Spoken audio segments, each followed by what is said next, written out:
Hey, North Carolina Sweet Potato Commission. John Ratzenberger here to wish you a happy 60th birthday on June 30th. Yeah, we're all pretty excited about it as sweet potato eaters. In fact, well, you may or may not know this, but I do make the best sweet potato pie in existence. Well, I can't say I'm the only one because I got the recipe from a waiter at Paramount Studios commissary. Oh, this is back in 1986.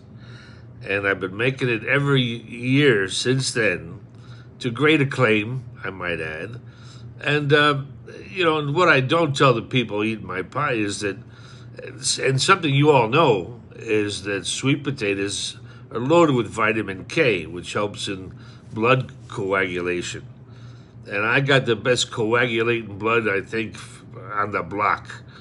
So anyway, here's to you. Happy birthday. Here's the vitamin K. Here's the sweet potato pie.